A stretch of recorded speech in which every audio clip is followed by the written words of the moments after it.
Hello, friends, and welcome to the Exams Made Simple. And we are back again with the Hindu Complete Newspaper Analysis for 9th of September 2021. तो 9 सितंबर 2021 का the Hindu newspaper analysis देखेंगे. शुरू करने से पहले आपको बता दूं कि below in the comment section description section you will find our links to social media platforms. You can join us from there. Similarly if you like the video please do like it and do share it among your friends. Start करते हैं आज के सवालों के साथ. पहला सवाल है, Kalakkad Mundanthurai tiger reserve recently seen in news is located in which of the following states. तो कलक्कड़ मंडूथरई टाइगर रिजर्व जो है इनमें से कहाँ लोकेटेड है? Options are A Tamil Nadu, B Kerala, C Andhra Pradesh या D Karnataka. Second question is E100 pilot project sometimes seen in news is related to. तो E100 pilot project sometimes seen in news is related to which of the following. Options are A promotion of biofuels, B manufacturing of solar panels, C fabrication of lithium ion batteries या D distribution of e-rickshaws. Question number 3 is consider the following statements regarding घड़ियाल. तो घड़ियाल के regarding statements दिए हैं. पहला statement कह रहा है it is described as critically endangered in the IUCN red list of threatened species. Second statement is saying Satkosia gorge sanctuary is populated with gharials. Question number 3 is they are also known as marsh crocodiles. क्या इनको Marsh crocodiles भी कहा जाता है? तो these are the 3 statements. अब आपको बताना है कि इनमें से सही स्टेटमेंट्स कौन कौन से हैं.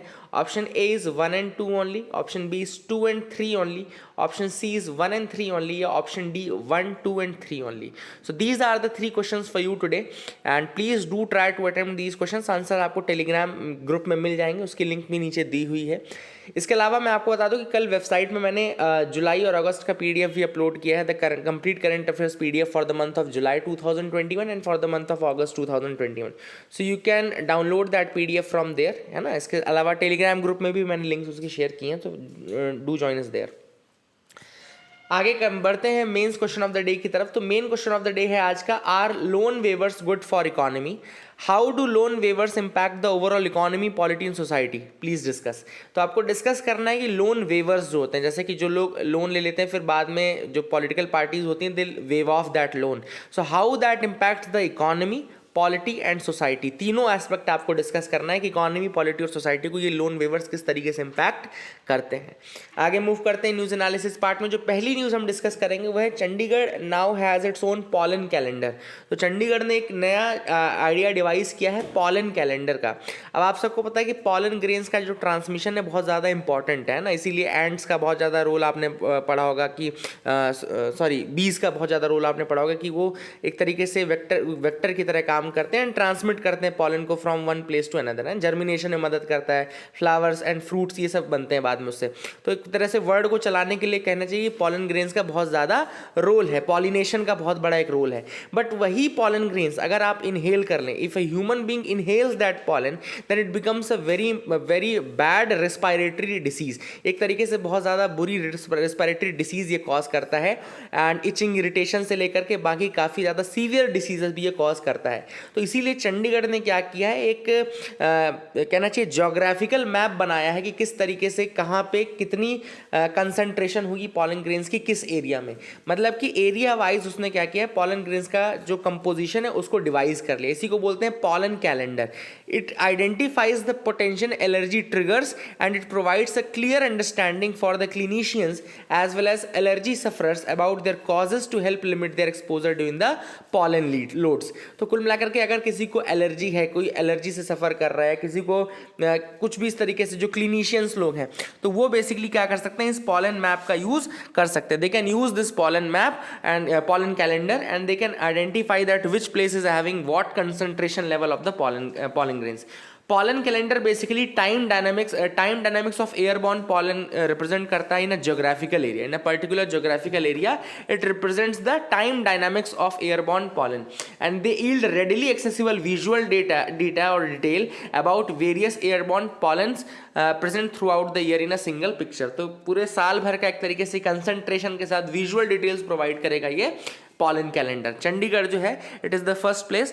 और एक्चुअली में अगर आपसे कोई पूछे, यूपीएससी जैसे अगर आपको स्टेटमेंट देती है कि पॉलन कैलेंडर जो है वो आइडिया पहली बार इंडिया में आया है या कहना चाहिए पहली बार वर्ल्ड में आया, तो ये बिल्कुल गलत स्टेटमेंट है. ये आइडिया नया नहीं है, कई कंट्रीज ऐसा ऑलरेडी करती हैं, है ना.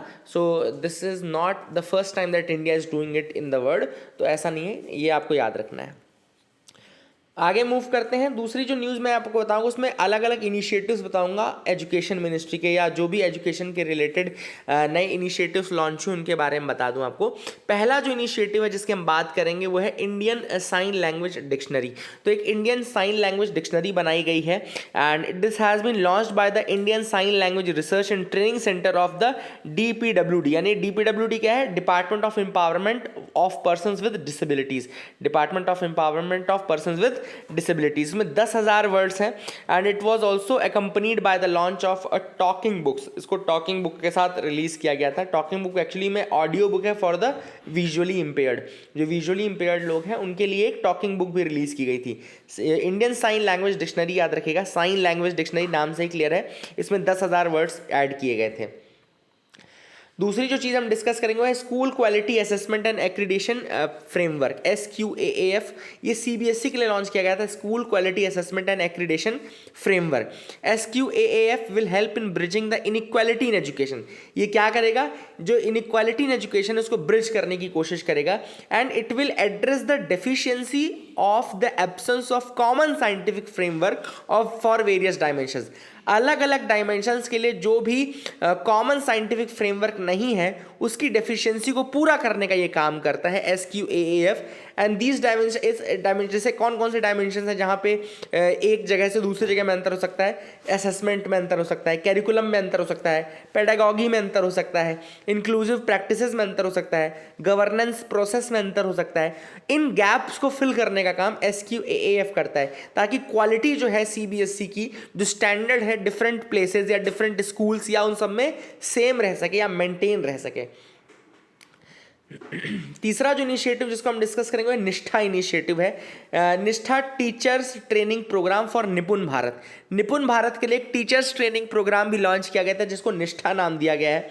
याद रखिएगा, Nishtha is a teachers training program for Nipun Bharat and it is aimed at training the teachers on new systems and techniques. जो नया एजुकेशन सिस्टम है, जो नई टेक्निक्स हैं एजुकेशन की, उसमें टीचर्स को ट्रेन करने के लिए बेसिकली ये प्रोग्राम निष्ठा ट्रेनिंग प्रोग्राम जो है स्टार्ट किया गया है। तीसरा जो एक इंपॉर्टेंट आर्टिकल है ये है विद्यांजलि पोर्टल के बारे में।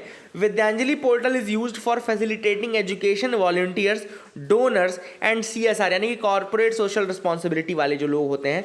तो एक पोर्टल है विद्यांजलि पोर्टल जो फैसिलिटेट करता है जो एजुकेशन के वॉलंटियर्स हैं या डोनर्स हैं या CSR वाले हैं, कॉन्ट्रीब्यूटर्स हैं, वो स्कूल डेवलपमेंट कॉन्ट्रीब्यूट कर सकें। ये एक प्लेटफॉर्म है for the country to achieve सबका साथ, सबका विकास, सबका विश्वास विद सबका प्रयास। तो जो प्राइम मिनिस्टर मोदी ने एक कहना चाहिए कि वो दिया है, कोटेशन दिया था, सबका साथ, सबका विकास, सबका विश्वास एंड सबका प्रयास, that actually is fulfilled by this Vidyanjali portal. तो ये विद्यांजलि पोर्टल यही काम करता है, जैसे आप अगर किसी को पढ़ाना चाहते हैं तो आप इस पोर्टल की मदद से जा करके अपना एज अ वॉलंटियर आप प्ले कर सकते हैं वो role. That is the thing under this Vidyanjali portal. नाम से ही क्लियर है ना, विद्यांजलि, विद्या की अंजलि मतलब विद्या किसी को दूसरे को प्रोवाइड करना। अगला जो न्यूज़ है वो है inspiration 4, SpaceX first all civilian space mission. अब ये इंस्पिरेशन 4 है क्या? सो बेसिकली इंस्पिरेशन 4 SpaceX का पहला ऑल सिविलियन स्पेस मिशन है एंड SpaceX ने अनाउंस किया है दैट इंस्पिरेशन 4 जो है वो 15 सितंबर तक वो लॉन्च करेंगे। It's a space flight which is planned for 4 people aboard the SpaceX resilience capsule. तो SpaceX का रेजिलियंस कैप्सूल है जिसमें 4 जो सिविलियंस है, 4 civilians will be on boarded that and the 3-day flight will be the first human space flight to orbit Earth with exclusively private citizens on board. तो इसमें private citizens है मात्र और SpaceX का मिशन है। 3-day flight रहेगी इसमें। The flight will be privately operated by SpaceX using previously flown Crew Dragon capsule. इसमें क्रू ड्रैगन कैप्सूल जो है उसका यूज़ किया जाएगा and it will be launched to low earth orbit. तो लो अर्थ ऑर्बिट में इसको लॉन्च किया जाएगा। ऑब्जेक्टिव्स क्या है इसका? Objective basically for circling the earth for 3 days and then splashing down into the Atlantic Ocean. It will orbit the earth at 575 kilometre which is higher than the International Space Station. International Space Station लगभग 408 kilometre पे है, उसके ऊपर रहेगा ये।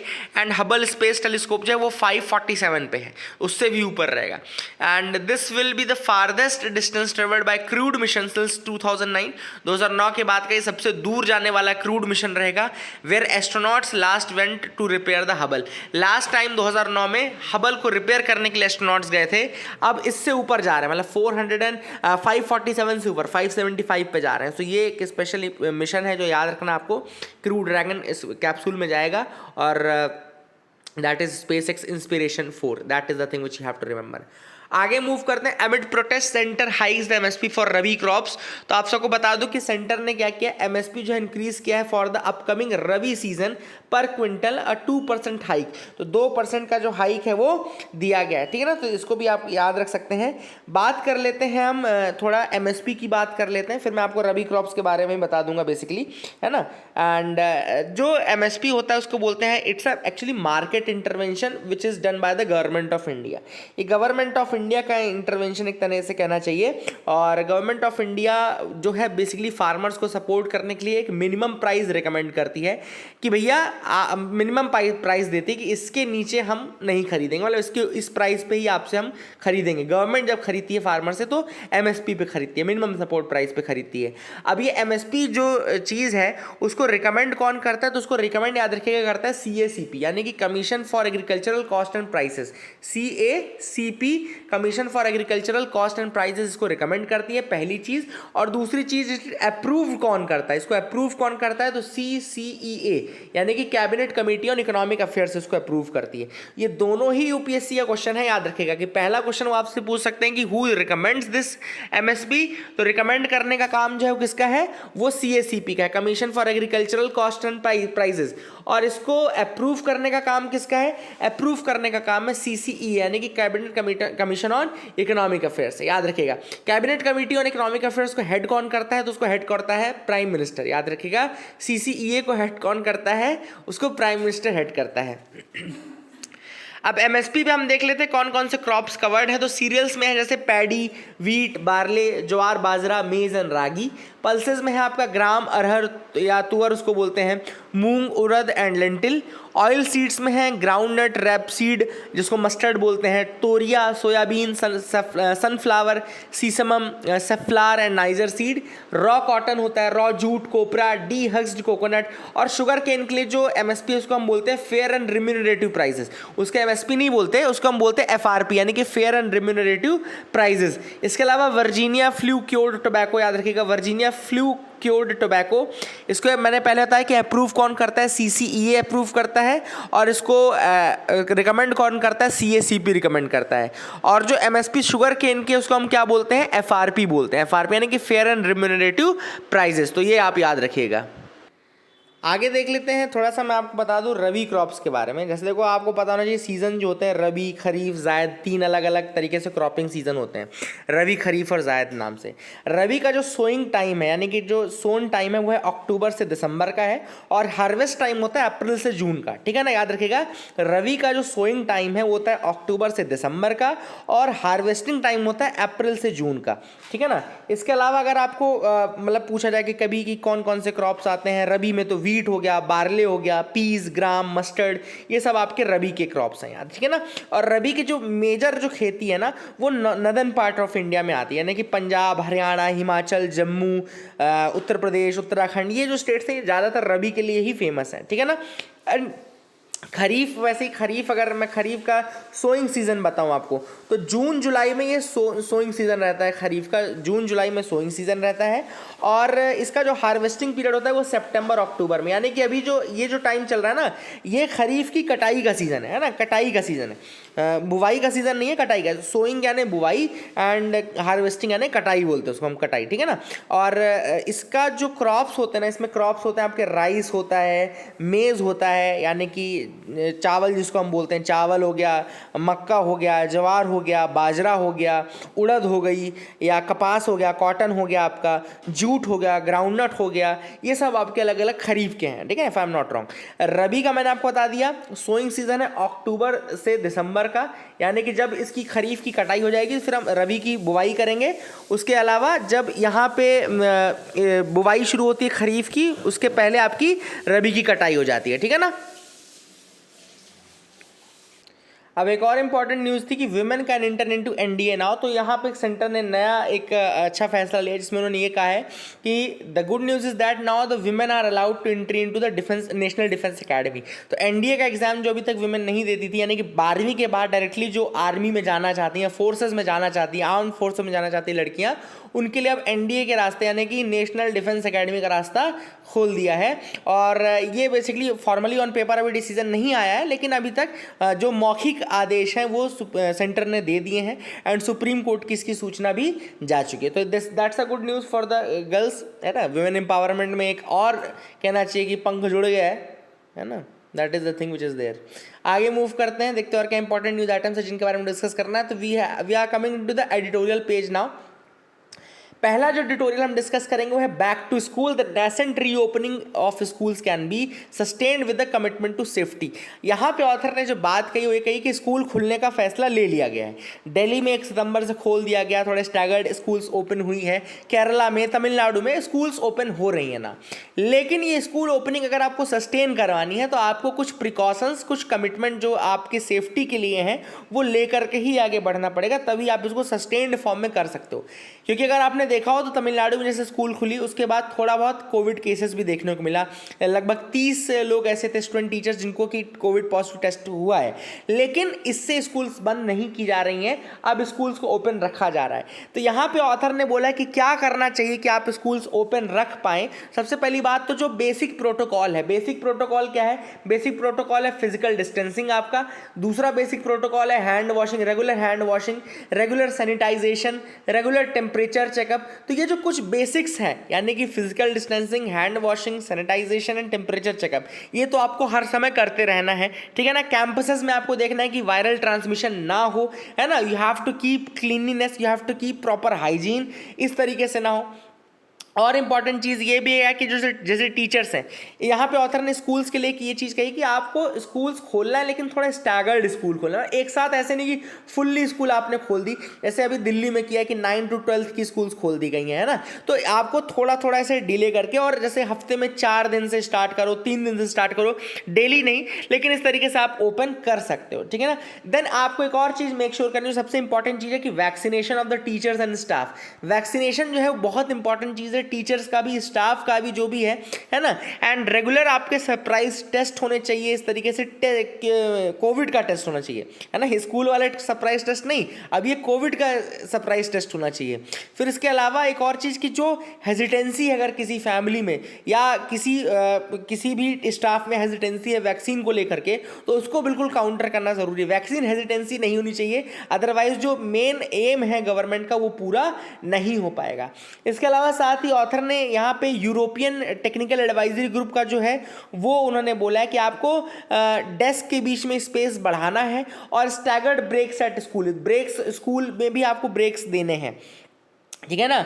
And that is very important thing. आपको थोड़ा testing का पैटर्न भी चेंज करना पड़ेगा, एक mix of physical teaching and online teaching आपको करना पड़ेगा।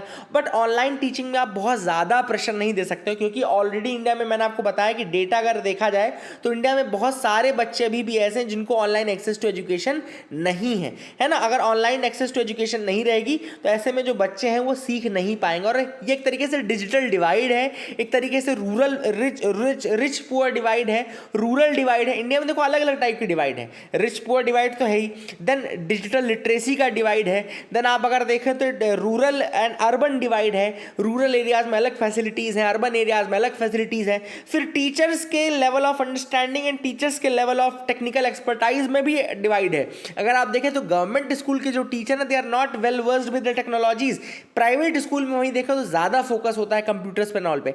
एंड यहाँ पर देखा तो अगर ऑनलाइन लर्निंग की बात करें तो डेटा में ये आया है कि लगभग mere 8% of the students in the rural areas had regular access to online learning. केवल 8% बच्चे थे रूरल एरियाज के जिनके पास रेगुलर सप्लाई थी लर्निंग की online. 37% were not studying at all, 37% बच्चे तो ऐसे थे जो बिल्कुल जिन्होंने नहीं पढ़ाई की है, ठीक है ना। तो that is a very big divide और बहुत बड़ा नंबर है कि अगर 100 में से 37 बच्चे बिल्कुल पढ़ ही नहीं रहे तो फिर आप पढ़ा किसको रहे हो, that is a big question.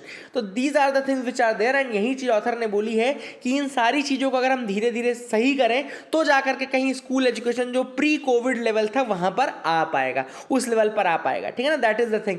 पहले भी अच्छा नहीं था, देखो मैं ये नहीं कह रहा कि पहले अच्छा था, पहले भी अच्छा नहीं था, बट पहले से भी खराब हो चुका है अभी सिस्टम। तो पहले हमको पहले के बराबर आना पड़ेगा and after that we can move towards the betterment of the school education and all. दूसरा जो आर्टिकल है वह ग्रीन हाइड्रोजन पे आर्टिकल है। Green hydrogen a new ally for the zero carbon future. अब यहाँ पे जो बात ऑथर ने की है वो की है कि ग्रीन हाइड्रोजन जो है वो फ्यूचर में जो इन वर्ल्ड का एम है, डीकार्बोनाइजेशन का गोल है जो, उसको पूरा करने में बहुत ज़्यादा मदद कर सकता है, ठीक है ना। सबसे इंपॉर्टेंट चीज़ है, आप सबको पता है कि पेरिस क्लाइमेट डील हुई जिसके बाद ये बहुत ज़्यादा थोड़ा जो फोकस था कंट्रीज़ का वो शिफ्ट हुआ और वो गया कि हाँ भैया हमको टेम्परेचर को 1.5 डिग्री से 2 डिग्री के बीच में रखना है, इससे ज़्यादा बढ़ने नहीं देना है, मतलब 2 डिग्री से ज़्यादा तो नहीं बढ़ने देना है, अगर हो सके तो 1.5 डिग्री तक हमको टेम्परेचर को कम करके रखना है, रेजिस्ट करके रखना है।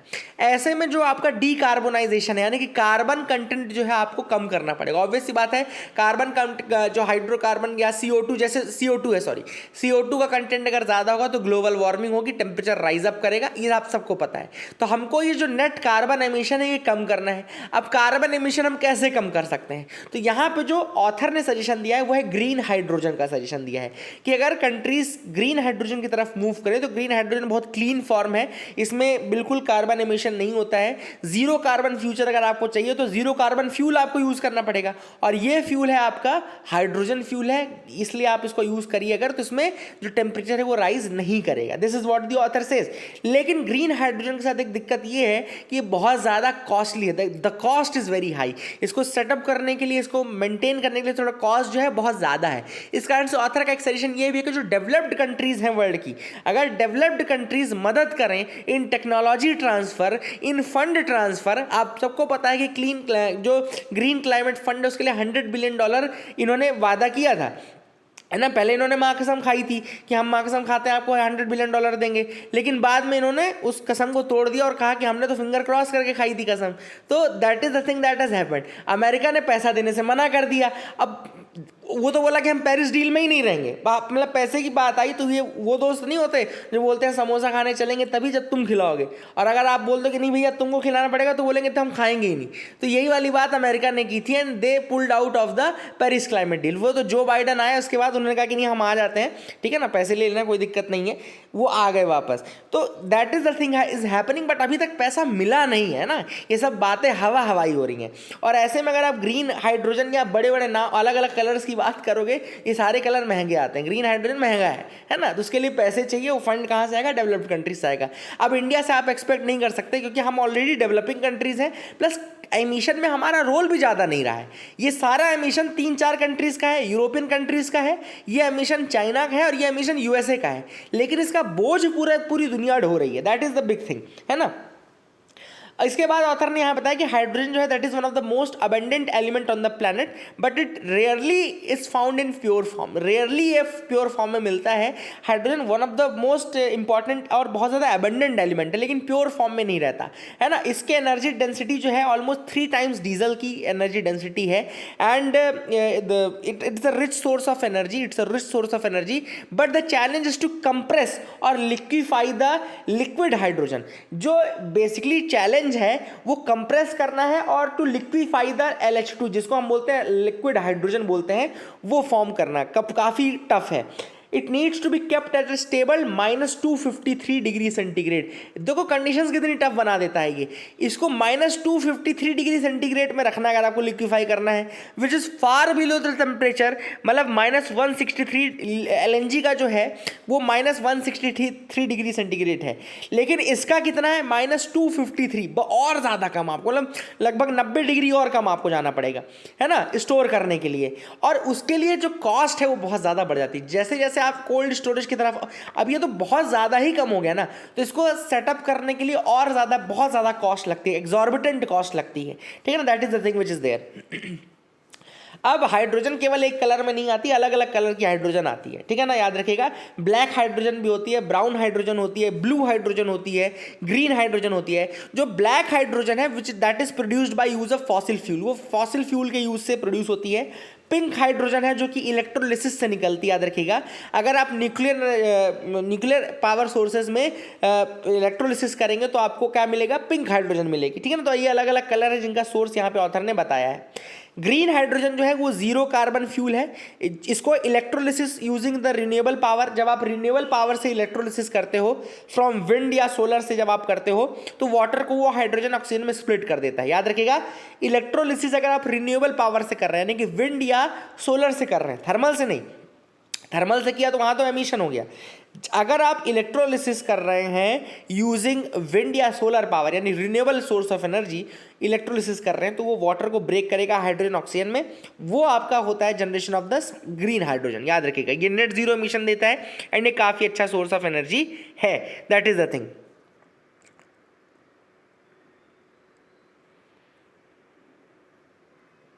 तो यही सब बातें ऑथर ने यहाँ पे की हैं। लास्ट में ऑथर ने एनर्जी सोर्सेज का यूज़ भी बताया है कि इंडिया में पावर कंजम्पशन बहुत ज़्यादा है और इंडिया की जो नीड है पावर की वो और ज़्यादा बढ़ती जा रही है, दैट इज़ इंक्रीजिंग, है ना। ऑब्वियस ही बात है, डेवलपिंग कंट्री है तो भूख तो बढ़ेगी, हमको पावर और ज़्यादा चाहिए and it is increasing. Demand जो है वो बढ़ने वाली है to the tune of 25 to 30% power demand by 2040। 2040 तक हमारी डिमांड 30% तक बढ़ जाएगी और ज़्यादा। इंडिया का प्लान ज़रूर है कि हम शिफ्ट कर रहे हैं ग्रीन एनर्जी, ग्रीन हाइड्रोजन की तरफ भी हम शिफ्ट करेंगे, हाइड्रोजन फ्यूल को भी हम यूज करने वाले हैं। इंडियन रेलवेज ने अनाउंस भी किया है कि कंट्री का पहला एक्सपेरिमेंट होगा हाइड्रोजन फ्यूल सेल टेक्नोलॉजी का एंड नदर्न रेलवे जो है 89 किलोमीटर स्ट्रेच रहेगा सोनीपत से जींद तक का, है ना, वहां पे ये चीज ट्राई करेंगे। आगे मूव करते हैं, डिटेक्टिंग फ्रेजाइल एक्स सिंड्रोम। अब यहाँ पे जो ऑथर ने बात की है वो एक्स सिंड्रोम की बात की। यहाँ पे ऑटिज्म का एक केस आया था अभी 2017 में, ऑटिज्म का एक केस आया था जिसमें कि डीएनए जब कराया गया, डीएनए ब्लड टेस्ट कराया गया तो उसमें फ्रेजाइल एक्स सिंड्रोम FXS यानी कि फ्रेजाइल एक्स सिंड्रोम जिसको FXS बोलते हैं, वहाँ से वो व्यक्ति अफेक्टेड देखा गया। अब ये FXS सिंड्रोम होता कैसे, बस आप इतना याद रख लो, यूपीएससी में आपका अगर क्वेश्चन आया इस चीज़ से तो वो यही आएगा कि FXS क्या है। अगर आपसे पूछते हैं FXS क्या है तो यह है फ्रेजाइल एक्स सिंड्रोम, याद रखिएगा एक बीमारी है एंड ये याद रखिएगा एक जीन है FMR1 करके जीन है जो एक इंपॉर्टेंट प्रोटीन बनाता है FMRP, ठीक है ना। ये 3 फैक्ट याद रखना है। FXS क्या है, फ्रेजाइल एक्स सिंड्रोम, दूसरा जीन कौन सा है, FMR1 जीन है और वो एक इंपॉर्टेंट प्रोटीन बनाता है FMRP। अगर ये प्रोटीन नहीं बनता है तो ब्रेन का डेवलपमेंट पूरा नहीं होता है, ये प्रोटीन अगर बनता है तो ब्रेन का डेवलपमेंट होता है। तो FMRP प्रोटीन जो है अगर वो नहीं बन रहा है तो आप FXS यानी कि फ्रेजाइल एक्स सिंड्रोम से इफेक्ट हो गया। और इसको पता करने का जो तरीका है वो डीएनए ब्लड टेस्ट ही है, डीएनए ब्लड टेस्ट के थ्रू आप पता लगा सकते हो, ठीक है ना। तो बस इतना सिंपल फैक्ट आप याद रखिए, that is the thing which is important. बाकी टेक्निकलिटी और जो मेडिकल टर्मिनोलॉजी उस पर हम इंटर नहीं करेंगे, लेकिन यहाँ पर जो बेसिक चीज़ें हैं वो देख लेते हैं। Fragile X syndrome, FMR1 gene और प्रोटीन जो इंपॉर्टेंट है वो है FMRP, ठीक है ना। तो these are the things which are important in this news item. I hope you got clarity, I hope आपको समझ में आ गया होगा। आगे मूव करते हैं, देखते हैं क्या इंपॉर्टेंट न्यूज आइटम्स है जिनके बारे में हमको डिस्कस करना है। India and Russia review the Afghanistan situation. तो अब अफगानिस्तान में जो अंधा राज चल रहा है उसके बारे में डिस्कशन चला है इंडिया और रशिया के बीच में। अब डिस्कशन हुआ है कि क्या हुआ है ये तो नहीं पता, लेकिन इंडिया ने अपने इशूज़ ज़रूर बताएं कि अफगानिस्तान की जो टेरिटरी है वो टेररिज्म के लिए यूज़ ना हो, पाकिस्तान जो है वो टेररिज्म में अफगानिस्तान की मदद ना करे। ऑलरेडी वो कर रहा है, दिख रहा है, क्योंकि मैं आपको बताऊंगा अगर आप अफगानिस्तान में जो नई इंतरिम कैबिनेट बनी है तालिबान की उसको अगर आप देखो तो हक्कानी नेटवर्क जो कि ऑलरेडी टेररिस्ट ऑर्गेनाइजेशन है उसका जो लीडर है जियाउद्दीन हक्कानी, जिसके ऊपर $5 मिलियन का ऑलरेडी अवार्ड घोषित हुआ है नेटो ने, वो उनके इंटरनल सिक्योरिटी मिनिस्टर बनाए गए हैं। तो जो टेररिस्ट ऑर्गेनाइजेशंस हैं जिनको नॉमिनेटेड डेजिग्नेटेड टेररिस्ट ऑर्गेनाइजेशंस हैं, उनके जो लोग हैं, उनके जो लीडर हैं, एंड हक्कानी नेटवर्क का तो काफ़ी ज़्यादा रोल रहा है टेररिज्म फैलाने में। 2008 में अगर मज़ार शरीफ या अफगानिस्तान के एम्बेसी में अगर आपने अटैक देखा हो उसकी रिस्पॉन्सिबिलिटी हक्कानी नेटवर्क को जाती है ना। इसके अलावा अलकायदा जब की जो मदद की कई बार हक्कानी नेटवर्क जो है अलकायदा के साथ भी ग्रुप में रहा है। तो इस तरीके की चीज़ें हैं, इन्हीं लोगों को जो टेरर हाउसेज हैं इन्हीं को वहाँ पर लीडरशिप दे दी गई है। कल मैं देख रहा था अफगानिस्तान में, जो वो उनके इन्वर्टेड कॉमा वाले वादे हैं जो उन्होंने किए थे कि हम फ्रीडम राइट्स आपको देंगे, ये देंगे। अगर आपको एक फ़ोटो दिखाता हूँ मैंने देखी थी, स्कूल एक क्लास चल रही थी, यहाँ पे आज हिंदू में भी आई है वो फ़ोटो। इफ़ यू सी, इस तरीके से अब उन्होंने स्ट्रिक्ट जो स्कूल से उन्होंने रूल निकाल दिए हैं कि लड़कियां जो हैं वो अबाया यानी रोब, निकाब which will be covering their, यहाँ पे covering their hair, body and most of the face. This is what the notification says, you have to cover your, you have to wear a abaya or robe, then you have to cover your hair, you have to cover your entire body and your most of the face also, means leaving the eyes portion, eyes को छोड़ करके you have to cover है। you have to wear a glove, आपको gloves पहनने हैं which will make sure that you are covering your hands and ये सारी चीज़ें। इसके अलावा क्लास, इतने के बाद भी जो क्लास लगेगी उसमें कर्टन लगेंगे, उसमें पर्दे लगेंगे, there will be a strict gender divide, male one side, female other side and then a curtain between them।